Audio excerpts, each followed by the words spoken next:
everybody, JJ was nice enough to let me come out and show you guys some things today as far as some of the survival skills in bushcraft that I do for work. So what we're going to talk about right now is if all you've got's a Leatherman, how do you take something like this and break it down into manageable pieces in order to be able to build a nice sustained fire?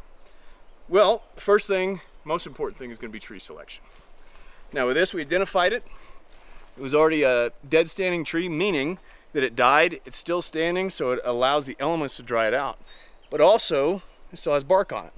So what that means is it's protected from the same elements that dried it out.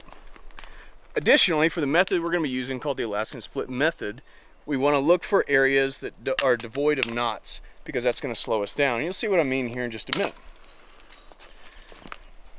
So we've got a pretty good section. Looks like the lower part of this is going to be so pretty good. All the way from here, probably up to here, we're going to be able to break this down very, very easily. And once again, just like any other videos or anything you've seen, you're looking for something that's about a Red Bull sized all the way up to about a Coke can sized. That's going to be the easiest thing to break down for you.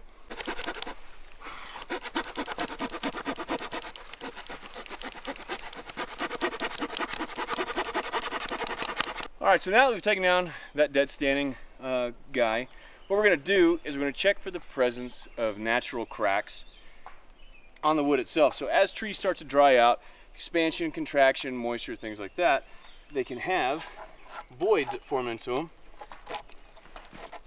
So as you can see right here,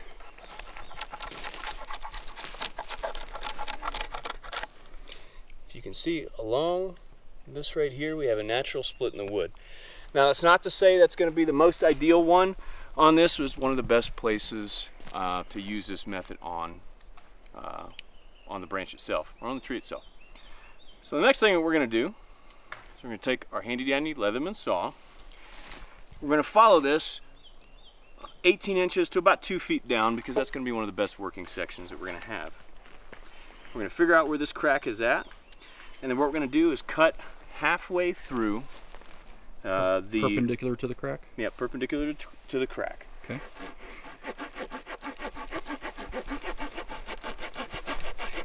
If any of you guys are curious or haven't seen it, this is a Leatherman Signal, specifically designed for the outdoors, and wasn't a big believer in multi-tools for use in the outdoors. I always thought you could just kind of pack everything individually. This is probably one of the best products that I've gotten recently as far as usefulness outdoors, because it has everything you need and nothing you don't. Very cool.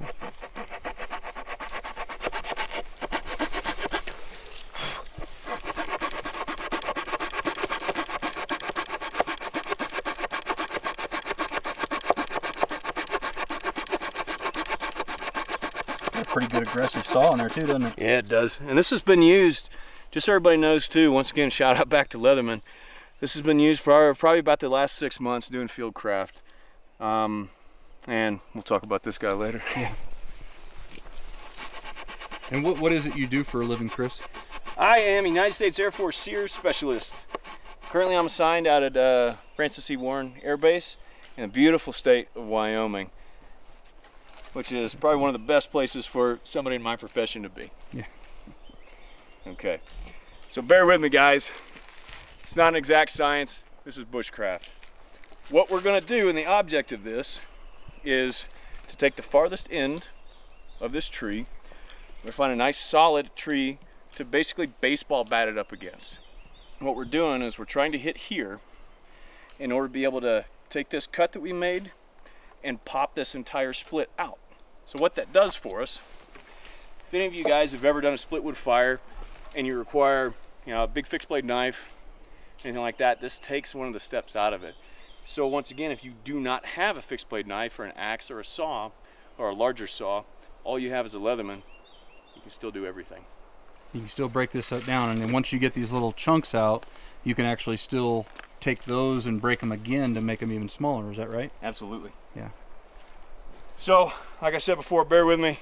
We're going to see if we can get it. Every situation is going to be different with every piece, every tree that you get or anything like that.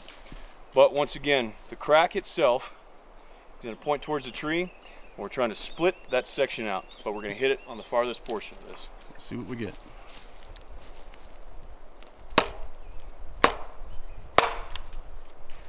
All right. So I'll show you guys this real quick before I continue. Where we made that cut and where that split is, that natural split in the tree. Actually, as a matter of fact, the back's even better. You can see how that's already starting to split. Also, it's beginning to split up the front as well. So this might be a pretty prime example of what we're looking for, but the amount of force that it was taking to hit against here is very, very minimal. You're just using the weight of the tree itself in order to be able to break it. So from here, we actually want to go closer towards the cut to try to spread some more of that out. There we go. There, that was nice. So once again, we're trying to look, you know, for a complete split. That's the perfect case model. But as you can see, I now have another working portion right here that I can utilize because I'm following that split, and I also have a better handle now. Yep.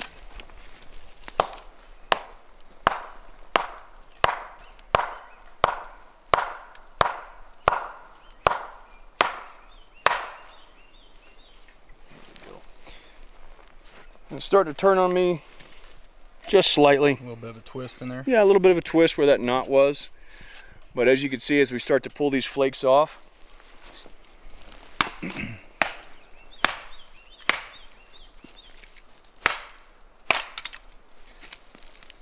now you've got a good chunk of inner dry wood that you'd be able to split down for kindling or something like that in an emergency wet wood fire kind of situation, right? absolutely. And then once again, you can continue to work as long as you have some type of little handhold up here. You continue to work. Well, that's about the end of that handhold. So, and then from there, we still have that natural split. We're really not going to be able to attain much more out of this particular piece, but once again, we can take that saw, go back through, make smaller portions, or just continue to do it on the larger piece right. that we had set up still. Yep. So. And here's a section that he got earlier on a different one. He got this long piece there, broke those down pretty significantly. That was pretty good. Then we had another piece that was a little shorter that didn't work out as good. So it's, like you said, it's not an exact science, but it's one way that you can start to break this wood down into manageable pieces so you can use it as kindling with just a Leatherman or something like that.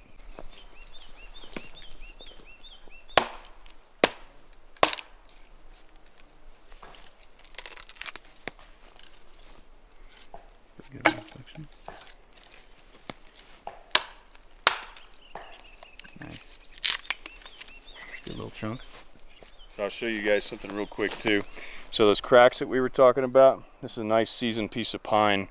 You can see this crack that runs all the way down, but also if you're able to look at it from this view here, you can see that that goes almost directly to the center.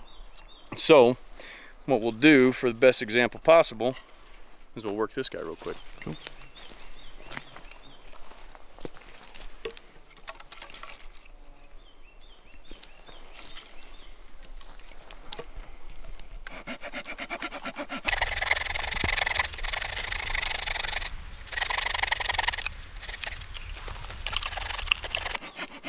He makes it look easy. Cutting that much with the Leatherman saw will wear you out, but you could skip arm day. Yeah. If all you do is go out and start using a Leatherman saw.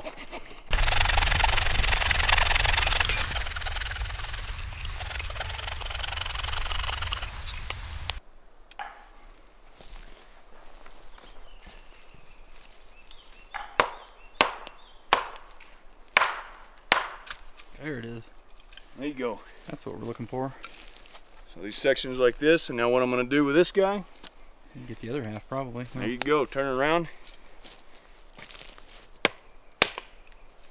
Boom. So now you've got some really good surface area exposed. You can make feather sticks from this. You can start to do some twist splitting and get some kindling out of this. I mean, you've got the heart of a fire all right there. So after we split everything using the Alaskan split method, or enough that we can potentially sustain a fire, once again, the auspice of this whole video is all you've got is a Leatherman, but you got to make a wet conditions fire by going into a tree itself. So with this, we can start to break down some of those smaller pieces, start to get some of the kindling that we're going to need for the next, or in order to be able to build our fire. All right, so as we're starting to break down these portions, especially when you get these flakes, one of the easiest ways to do this, once again, and this applies to any type of folder, is that if you're ever trying to use this in order to be able to use mechanical advantage with something, what you want to do is make sure you're safe while doing it. So we're always going to try to keep the front of this engaged, the front of the blade engaged, which makes sure that this is always going to be engaged. And if it does decide to break or collapse, the way we're going to hold it is to make sure that if it does, it can't trap your hand inside of it. So we're going to use the front portion of this, and what we're going to do is work this up to the widest portion of the blade itself. And you guys can see how that's opening it up. And at no point was my hand ever in jeopardy of getting slapped down into the knife of the Leatherman itself. If you're already having a bad day, why make it worse, right? Exactly.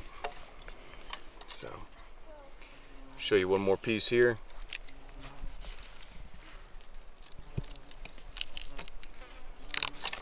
There we go. So once again, biggest rule with this, point this knife away from you at a 45-degree angle, work the tip into it till you get that split. So that way, and what I'm talking about is if you're straight up trying to pass it through and the lock itself fails, what's going to happen is you're going to wrap your hand up inside of steel. Yeah, that's not going to be fun.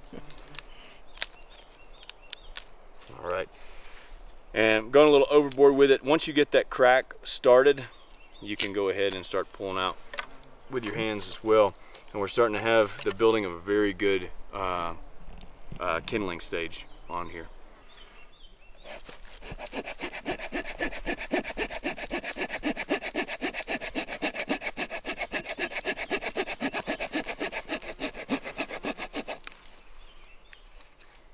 There we go, halfway. Cool.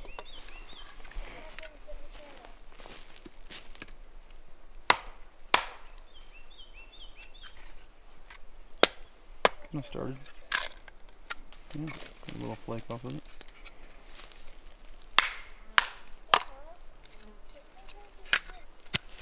Nice. Yeah, these mosquitoes are just ridiculous. Indulge your blade up doing That's all that right. twist splitting. We've taken about 30 minutes or so here, probably, maybe 30 or 40 minutes. I don't know. It hadn't been that long. And twist splitted a lot of these little flakes that we've gotten as we've been doing this down with the Leatherman. So we got a pretty nice little pile of kindling here. We're going to do some feather sticks now. Yeah. So what we're going to do is make the tinder for our fire, and what that involves is just breaking portions off of the stock that we have into something that's going to be hair-like and fibrous. So it's going to be easier to take a spark from Ferrocerium Rod, metal match, however you want to call it. The way this is going to work is that one of the pieces that we split using that Alaskan split method is it has a nice edge right on this, and what we're going to do is we're going to shave the edge off and we're going to make little curly cues. But there's a method to this, and the way it works is that you need to brace it off of something, preferably not the ground, because especially if it's a wet conditions fire, you don't want to get the stock that you're working with wet. And then you want to be able to control the back end of this so that it doesn't roll or slip on you. So I'm using the serrations on the Leatherman blade itself to get a nice clean working edge on here, so that what I can do is begin to work and get these little curly cues that are coming off of here. Commonly referred to as feather sticks, but the method that I'm using is every time I cut, I take an edge off, but what I do is I create two edges. So if you see me working back and forth, that's all I'm doing is picking up the new edges that I created and turning it back into a larger portion. Now once we have something, it's pretty decently sized, what I'm going to do is get under all of this, and I'm going to follow the vein down, slightly pulling up or throttling up with the knife itself. I'm going to pull off this beautiful little guy right here. Once again, this creates a nice little basket for all those little flakes of ferrocerium to sit in. When you get a nice hot spark off of it, it allows everything to catch. So we'll make a couple of these, more or less about 5 good ones here. And just like with everything else, you want to make sure that the smallest portions that you have, especially your tinder, is going to be protected from the environments, especially from the ground. And if you start to run into problems trying to get those nice curly cues, what you can do is either find another edge on the piece itself, or you can create a larger edge on here. So I've just cleaned that whole section back out.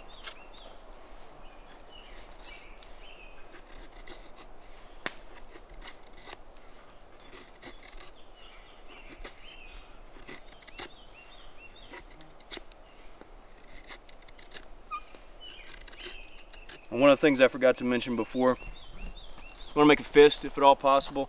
You want to lock your wrist out. If you don't have the knife almost perpendicular, you're not going to get these nice little curls that come off of here.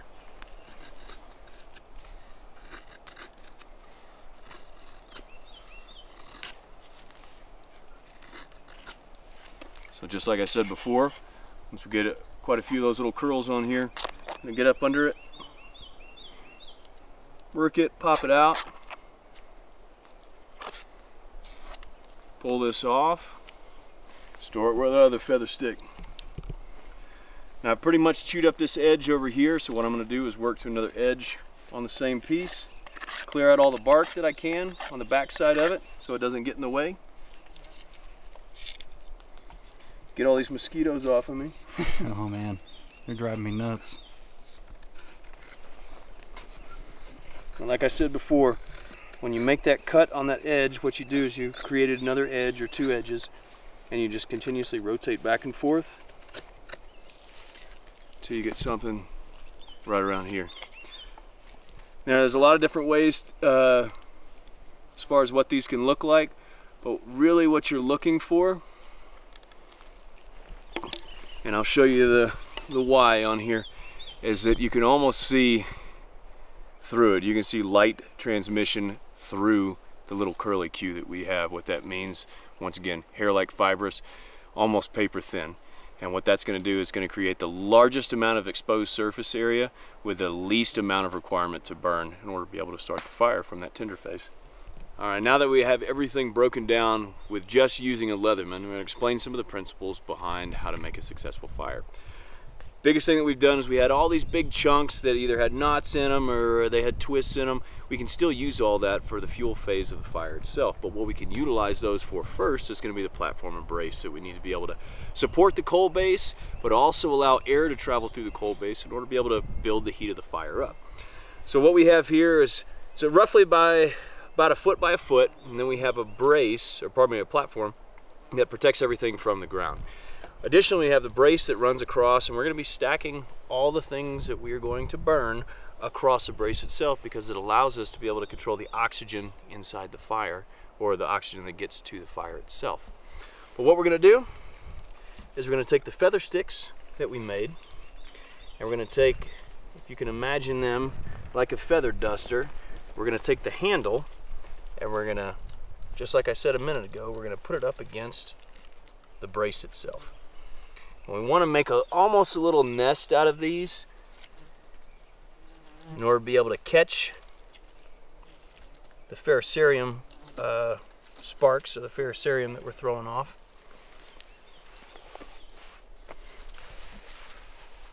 I think, in my opinion, a good platform and brace is probably the most overlooked thing in people's fires that that I see building them on YouTube and stuff like that, and when I've been out camping and different things, and people never utilize the brace and the platform, and that makes such a big difference in getting a fire going. You see a lot of people trying to use newspaper and cardboard, things like that. That's all great, but the problem is when you have issues with that, with something that's easily able to burn, then you have to look at how your fire is actually built.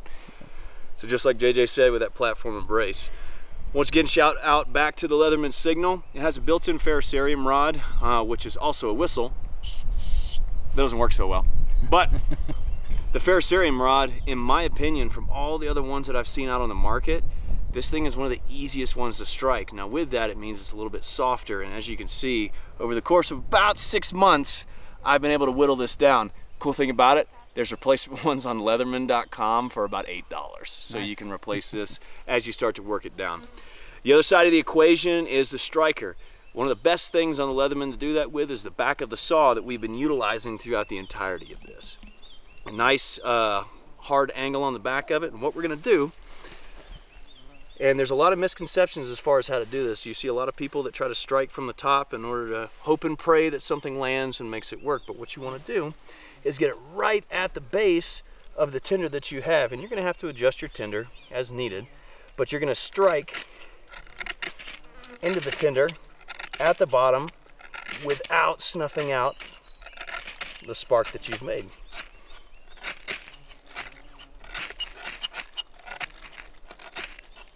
I can see it starting to go a little bit. All right, so I want to show you guys one thing about the Leatherman signal itself. It has an amazing Ferrocerium rod. The only problem with it, and the plastic housing that it has, is that you can dig down quite a bit, and you have to start trimming off the plastic in order to be able to access it. So as you can see here, almost fully work that thing down. But the nice thing about it, it's in plastic, so all you have to do is break it out of it, and you have a brand new ferro rod on the other side. So what we're gonna do, Turn that bad boy over. turn that dude over, roll it back down inside there. All right, we're gonna make some fire.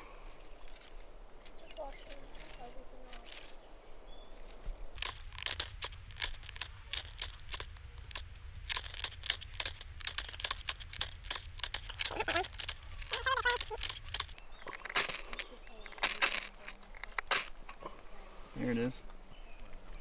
All right, there we go. As you guys can see, it's wicking up the back end the way we set it up against the brace itself. What we're gonna do is take a handful of the stuff that we broke down earlier, trap that heat down and start to be able to create that coal base that we have, and anywhere that you start to see flame or smoke start to pop out through, you wanna be able to throw another handful of stuff on top of it. Wind's giving us a little bit of a help right now. The way that's coming in, giving us oxygen to the fire itself. But once again, for everybody that was interested, this entire fire was brought to you by the Leatherman signal. So nothing else was used. Yep. The whole thing. And I think we got it all done inside of an hour. I'd say so. Something like that. I mean, it takes a little while breaking the stuff down, getting the kindling broke down, twist splitting it and all that. We used the Alaskan split method for breaking down the big stuff from the initial tree, and now we got the fire going. So, pretty cool deal. Any closing thoughts there, Chris? No, we made fire. So Good day. it was a little difficult as far as utilizing the Ferrocerium rod once it gets chewed up, but once you rotate that guy over, almost works like magic.